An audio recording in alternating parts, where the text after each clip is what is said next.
The president's lawyer went on TV and basically admitted that his campaign might have colluded with Russia. For more on this, it's time for a closer look.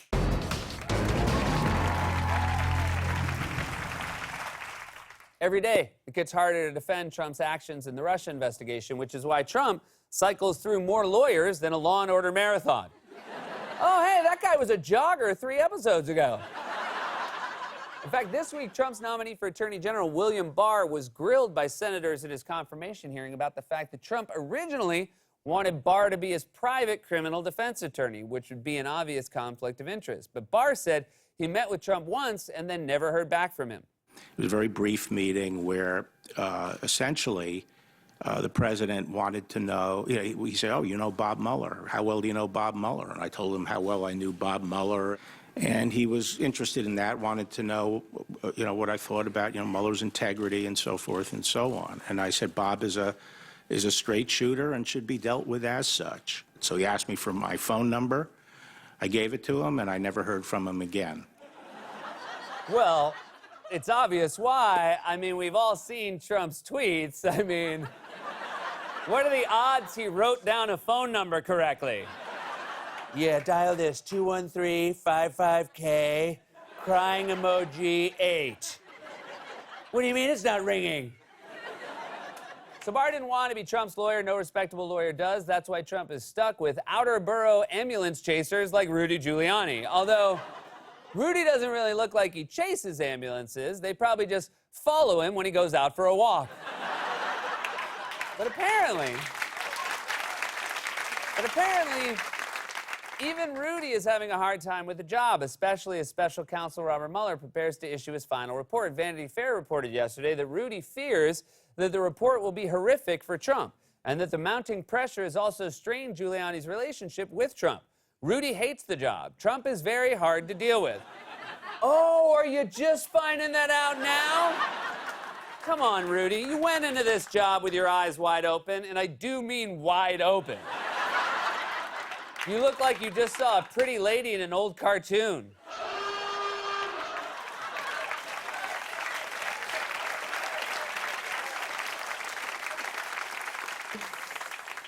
We spent a lot of time on that today.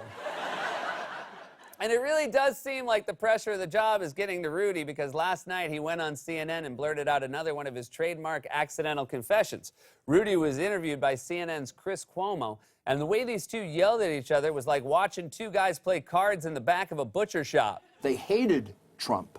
Hate's your word, but clearly no. they didn't like when him. you say that a the man Inspector is General, when two you of say them that a said man, it didn't affect their work. I wouldn't want to be investigated by anybody, and it was the right move to remove them. No, they didn't. didn't. They were finished. They wanted to. Yes, they did. They don't pay any attention to I the was platform. raised by a guy who would have corrected the punctuation of the protocols. I'm saying that was let me explain. The guy who was at the head of the AG at the time was his campaign guy. Probe. Chris, let's be truthful. Let's be truthful, Donna. Come on now. Always.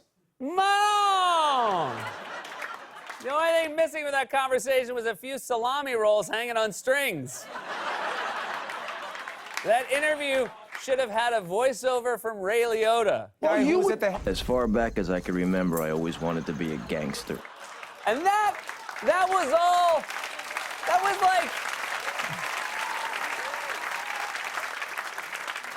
was like not even a minute into it. Rudy starts every interview like he's in hour 5 of a police interrogation. I want to welcome our next guest, Rudy Giuliani. You got me. I'll tell you everything you want to know.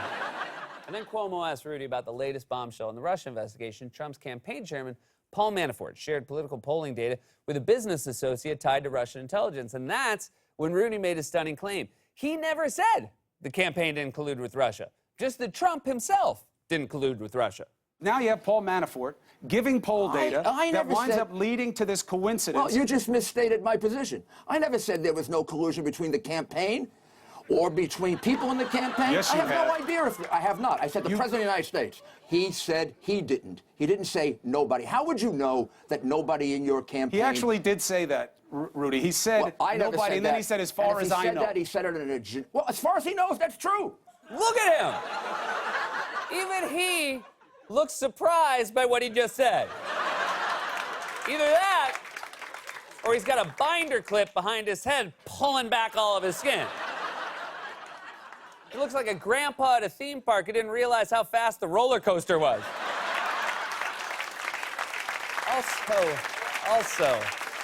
Also, yes, you did say there was no collusion, and you didn't say it once or twice. You said it a bunch of times. Russian collusion. Here's what they found. Zero, nada, nothing. If anything, it's proof there was no collusion. Nobody talked about Russians. Nobody knew about Russians. There was no collusion with the Russians. No collusion with the Russians. There was no collusion. There was no Russian collusion. No Russian collusion.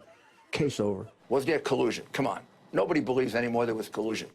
Think about how much their argument has changed. It went from there were no contacts with Russians to there was no collusion with Russians to we tried to collude but nothing came of it to collusion is not a crime to there was collusion but it didn't involve Trump. If this keeps going, Rudy is going to be telling Trump it's not jail, it's a gated community.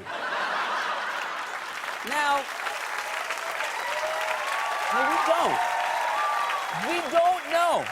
We don't know exactly what Trump's level of involvement was in collusion, but we do know that as a politician and president, Trump has always admired Russian President Vladimir Putin and sought to emulate him. And even before he ran for president, he was desperate to be Putin's friend. Do you have a relationship with Vladimir Putin, a conversational relationship? I do have a relationship. I spoke indirectly and directly with President Putin, who could not have been nicer. I was in Moscow a couple of months ago. I owned the Miss Universe pageant. And they treated me so great. Putin even sent me a present, beautiful present, with a beautiful note. It was a beautiful note, handwritten, and it was delivered by a raven in the middle of the night. Just tapped. His beak tapped, and that woke me up. And we also know that Trump has had all kinds of business entanglements with Russians and Putin in particular, including the fact that as late as the summer of 2016, he was in talks with Putin to build a Trump Tower in Moscow. He was even going to entice Putin by giving him an apartment in the building. One of the ideas for that Trump building, according to one of his business associates, was to give the top floor, the penthouse apartment in a 250 apartment block, to Vladimir Putin, the Russian president, as a way of attracting buyers. Trump's plan was to attract buyers by telling them you get to live in the same building as Vladimir Putin. Can you imagine what it would be like to have Putin as your upstairs neighbor? Hello, would you mind turning down your music? Otherwise, I poison your dog.